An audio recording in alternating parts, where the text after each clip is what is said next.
Hello everyone, welcome to English with Shalini. And in this today's video we will discuss romantic age. Timeline of this romantic age is from 1798 AD to 1837 AD. So let's begin our discussion. So this romantic age comes after this age we have Victorian age, and the romantic age is a return to nature.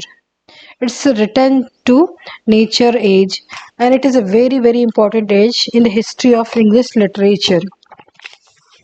So romanticism, whenever we talk about the first word that comes in our mind is romance. Romance like our romanticism, but it has got something else.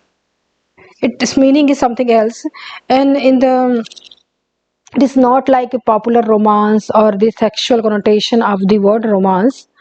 Actually, romanticism is the movement of 19th century, and this movement was not only in England but also all over Europe. Romanticism is also known romantic era or romantic period, and it was the movement. It was artistic, literary, and intellectual movement, and its essential spirit was revolt. It was revolt against established order of things, against precise rules, against law, against dogmas, against classicism, or rather pseudo classicism. So it was all against those things which was just artificial. And and this um, this movement, men felt a deepened concern for metaphysical problems of existence, death, and eternity. Romanticism is a literary movement swept through virtually every country of Europe, including Britain and even in the colonial provinces also. Romanticism's essential spirit was one of the revolt against the established order of things, and it was against all these laws and dogmas, and it praised imagination. Uh, Role of imagination is very important in romantic age. It praised imagination over reason, emotions over logic, intuition over science, making way for vast body of literature of great sensibility and passion. So this is such age. And romanticism is a style in fine arts painting that flourished across the 19th century England and America. Romanticism contrasts with the classicism, or rather neoclassicism, and its reaction of the classicism. In romanticism, there is importance given to subjectivity, to common life, to common man, to imagination and emotions, nature revolution, etc. Now, why it is called romantic revival? This is also called romantic revival, not just romantic age, but it is also called romantic revival. So it is called romantic revival because romanticism has a connection with medieval romances. It has connection with medieval romances. They medieval romances wrote about legends, used fantasy or supernatural elements. They used their imagination, and they wrote about courtly love, about heroes and warriors and their adventures. So these elements of medieval romances was revived in the end of 18th century and in the beginning of the 19th century. So that makes the age romantic age. There were discovery of Shakespeare plays, and due to licensing act was passed in the latter half of the 18th century, and the licensing act of 1737 put an end to restoration comedy, and this licensing act ended the vulgar restoration comedy also. There was revival of Shakespeare and Shakespeare's work, folk traditions, and etc. And there was a revival of fairy tales also. So it all happened during this age, romantic age. Now we will move forward. So this is a age which is also calls for return for the nature as we know it, and it is a age of it comes after the age of enlightenment reasoning. In the age of enlightenment, reasoning was given importance, but in this romantic age we see feelings and emotions were given importance, and the romantic age is highly influenced by the ideas of French Revolution. So this is the time when French Revolution was going on, and it was influencing whole Europe. And the aim of the French Revolution was to overthrow monarchy. It was the abolition of French monarchy, and execution of Louis VI in 1783 was there. And Romantic age poets like William Wordsworth, S.T. Coleridge supported these ideas of French Revolution, and they were very much inspired and influenced by these ideas, and they fully supported this idea of French Revolution's ideals. And what were the ideals of French Revolution? It was a liberty. Uh, it was a liberty, fraternity. All these ideals were very, very inspiring for these poets. Now, move forward. Now, there are certain characteristics of this age. We must discuss first of all the historical background of this age. So, what was happening? European, it was European was going on at that time. At the end of 18th century, England and France were having wars. They were having war, and the enmity between them was continuously increasing, and at the end of which there was a destruction of French Republic. Then there was a rise and fall of the power of Napoleon, and the restoration of the Bourbon dynasty at that time in France. And that is how French Revolution came to end. So, great French Revolution was going on in France, but it was influencing the whole Europe. Now we will talk about the Industrial Revolution. Industrial Revolution was going on in this time, and the due to this, what was happening? Industrial Revolution. There was a many side effects of that Industrial Revolution. There was pollution, materialization, child labor, dehumanization of labor. Therefore, the writers of the Romantic age try to give importance to nature, and they said that connecting with nature is very, very important, and by going to nature only you can keep your humanity intact. So this writer of Romantic age talked a lot about nature. They talked about return to nature and beauty and imagination and feelings. So their philosophy was return to nature. Now we will talk about social conditions of this age. Due to the long war between England and France, what was the result? Result was unemployment, and there was a low wages for workers and heavy taxation for people. So when the war ended between England and France, people were in really poor condition. They were going through a lot of bad times, and they were suffering from unemployment. They were paying heavy tax. Moreover, there were massacre of Peterloo also at that time. Massacre of Peterloo. So, and there was a passing of the Reform Bill of 1832 also. See, so all these conditions, all these problems resulted in a lot of chaos.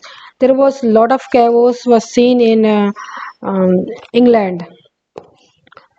Now we will talk about the literary features of this age.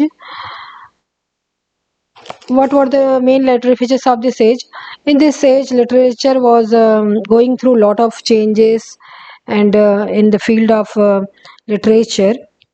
So, Romanticism is a literary movement swept through virtually every country of Europe, and it was against all this neoclassicism point of view, and it praised imagination over reason. And in this age, Charles Baudelaire says that Romanticism is precisely situated neither in the choice of subject nor exact truth, but it's a way of feeling. And Victor Hugo says that liberalism in literature. Romanticism means liberalism in literature. So all these qualities were visible at this time. Now, the Romantic movement was responsible for a dramatic change in art, literature, music, and architecture. And it was both changes in form also and content also. And it was resulting in a new way of looking at the world. Whole attitude and whole outlook of the world was changed. The first half of the 19th century is popularly known as Romantic period, and literary critics consider 1798 to the mark the beginning of the English Romantic movement, and it is a year when Wordsworth and Coleridge published lyrical ballads. So Wordsworth and Coleridge were good friends, and both of them together they published lyrical ballads, and it was published in 1798. This resulted in Romantic age. Actually, this romantic trend started with Gray, Thomas Gray, Collins, William Blake, and Burns, who were regarded as a transitional poets, and they were in the latter part of the 18th century. Now, this romantic age emphasized freedom from rules, spontaneity, solitary life, individualism, and love of beauty and nature. And there were certain features about this age, which are main features like a simple and plain language was used. During this age, poets and writers were using simple and plain languages, and the romantic poets wrote for common people. They were writing for common men, common people, so they were using very simple language so that everybody could understand. For them, literature is not a property of certain few aristocratic people. This is a property of everybody. So, poetic diction of the neoclassical age was commonly completely done away with. They were not able to take and move forward with this poetic diction of the neoclassical age, and the language of the ordinary people became the language of romantic poetry. Now, we know that Wordsworth's poetic encounter with the nature and himself in the prelude. Now, feelings and emotions gained the center stage in this age. Feelings were important, and the Romantic age was revolt against the logic and rationalism of the Enlightenment age, which preceded this age. And there was emphasis on nature. Romantic age poets idealized rural life. They believed that nature was a place of a spiritual truth and beauty. They wanted to return to nature to get solace in that world full of chaos. And imagination was celebrated. First thing which was very dominant during this age was the idea of imagination got prominence during this age, and you can find supernatural elements in poems, in the novels of romantic age. We find supernatural element in a much quantity in poems of st coleridge. We have ghosts, we have fairies, witches, and all those things. Coleridge coined the term willing suspension of disbelief so that readers can enjoy reading about supernatural elements in literature. So, a lot of supernatural elements were used during this age. Romantic text often contains elements of the supernatural or mysterious. They contains dreams, visions, ghosts, irrational, absurd plots, points with no explanation. So these were certain points which were explained, but there were many points which were left unexplained. And there was use of free verse. Free verse was gaining popularity. Free verse was used for the free flow of words. They do not want to hindrance in the flow of word. The Romantic Age poets rejected strict poetic meters such as heroic couplet. Heroic couplet was used in abundance in 18th century, but this age poet were not able to not ready to use this heroic couplet. They wanted to use free verse, and this suited their subject matter also. So they did not favor use of poetic diction, and they idealized the rural life. They talked about rural life, return to nature, and they were not writing a poetry of city life, which was being written during 18th century.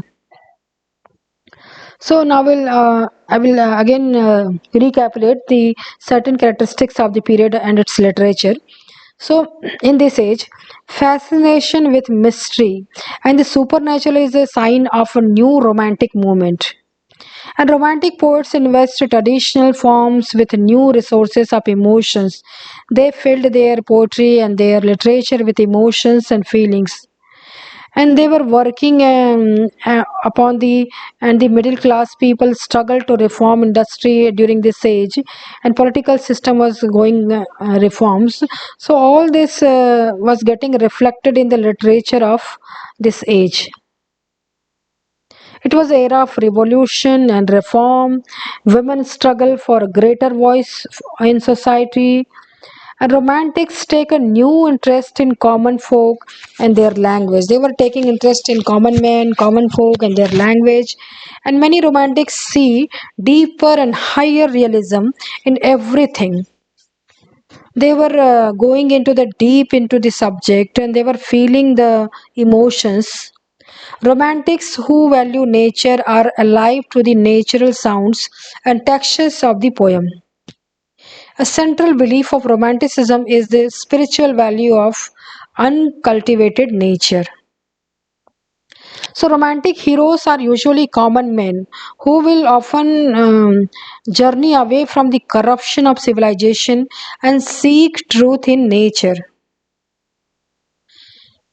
First and foremost, Romanticism is concerned with the individual more than with society. So, individual consciousness and individual imagination are especially fascinating for this romantic people, and emotions ruled in this age. Emotions ruled the world of romanticism and not reason and logic. The overflow of emotions depicted through romantic poetry transcend the boundaries of logical reasoning. They were not giving importance to reasoning, they were giving importance to emotions. And a spontaneity in romantic poetry, naturalness in romantic poetry comes from an emotional outflow, and it sometimes pain is the inspiration. Is William Wordsworth says that this poetry is a spontaneous overflow of powerful emotions recollected in tranquility. Now, typical literary forms of the Romanticisms were like now again discuss this typical literary forms of this romantic age were the sentimental comedy. Sentimental comedy was there, the ballads, the problem plays, the historical novels, the gothic romances, the sonnets, the critical essays. Then there was the lyric, especially the love lyric were popular there, the reflective lyric, the nature lyric, lyric of morbid melancholy, sentimental novel, the metrical romances were popular at this time. And now, first of all, we will talk about major poets of this age. You can see the picture. Um, there were two groups of poets. One was elder romantic poets. In the first group, elder romantics poet, we have Wordsworth, Coleridge, Scott, Southey, Black, Charles Lamb, William Hazlitt, and then there was a younger generation romantic poets, and they were John Keats, Shelley, P.B. Shelley, Lord Byron, and Mary was Wollstonecraft Shelley, and she was wife of P.B. Shelley. Then William Wordsworth. First and foremost person of this age is William Wordsworth. This age is also called Age of Wordsworth. And William Wordsworth is was known as father of English Romanticism, and he said, "Let nature be thy teacher." Wordsworth, along with S.T. Coleridge, produced lyrical ballads. Lyrical ballad was a collection of poems in 1798, and it started the Romantic Age, and it was a collection of 23 poems. It collection of this contained, in this collection, 19 poems were of Wordsworth and 4 poems of Coleridge. Now Wordsworth has written Tintin Abbey, and it was a part of lyrical ballad. Other notable poems of the Wordsworth were The Prelude, The Solitary Reaper, Daffodil, Ode on the Intimations of Immortality, Ode to Duty, collection of Lucy poems. Then Samuel Taylor Coleridge. He was friend of William Wordsworth. He was a friend and collaborator of William Wordsworth. You can see the picture, and he was most his most notable poems of was lyrical ballads, and in the rhyme of Ancient Mariner was the first poem of lyrical ballads. Very popular poem, Rhyme of Ancient Mariner, which contained lot of supernatural elements. And other notable poems of S.T. Coleridge were Kubla Khan, Christabel, Frost at Midnight, Dejection, and Ode. Now, next is Lord Byron, and his notable poems were Child Harold's Pilgrimage, Beppo, The Vision of Judgment, Don Juan. Next, second generation poets, and the foremost is Percy Bysshe Shelley, and his notable works are Alastair, Hymn to Intellectual Beauty, Revolt of Islam, Ode to West Wind, To a Skylark, Prometheus Unbound, Adonis. Adonis is an elegy, and it was written on the death of John Keats. Now we will discuss John Keats. He was a great poet of that age, and his notable works were Endymion, Hyperion, Ode to Outman, Ode on Grecian Urn, Ode to Nightingale, The Eve of Saint Agnes. He was a great writer of odes. He has written 6 famous odes, and he emphasized on beauty, on imagination. Now we will discuss about a novelist of this age. So, major novelist of this era were Jane Austen. She was a great novelist of this age, and she has written Sense and Sensibility, Pride and Prejudice, and Emma, Mansfield Park, Northanger Abbey, Persuasion. Next novelist is Sir Walter Scott. Sir Walter Scott was again great poet, and he was very much influenced by the historical and the political background of that age, and he wrote historical novels. He wrote Waverley, Heart of Midlothian, Bride of Lammermoor, Ivanhoe. Now, next novelist is Mary Wollstonecraft Shelley. She was wife of P.B. Shelley, and she was known for her horror science fiction Frankenstein, very popular work on which many movies have been made. And next novelist was Horace Walpole. He has written many gothic novels, and his famous gothic novel is Castle of Otranto. Now we will discuss prose writers of this age, great essayists, and the first name is Charles Lamb.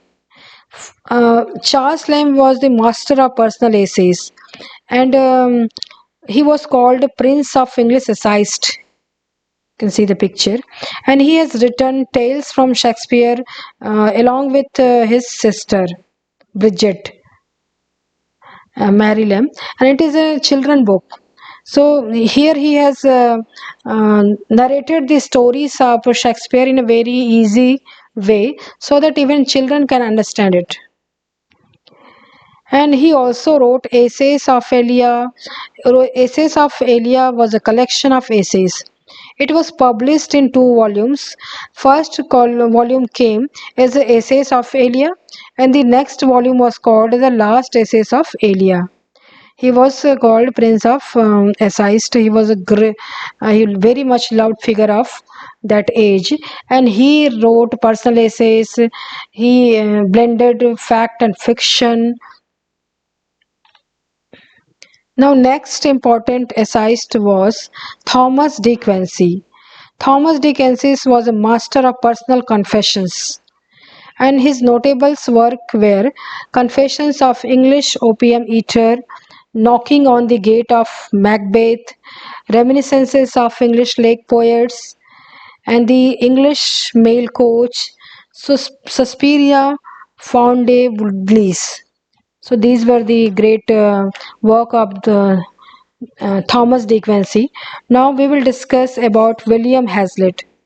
William Hazlitt was a great essayist of that age, and he has written.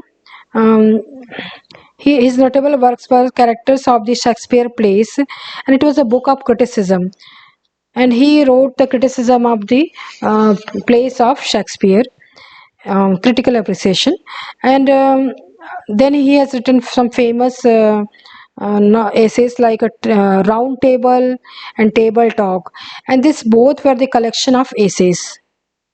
They were collection of essays. So this was the age, and we have discussed the historical, political, and literary background of this romantic age. And if you found this video helpful, please share with your friends and subscribe my channel. Thank you for watching my video. Thank you so much.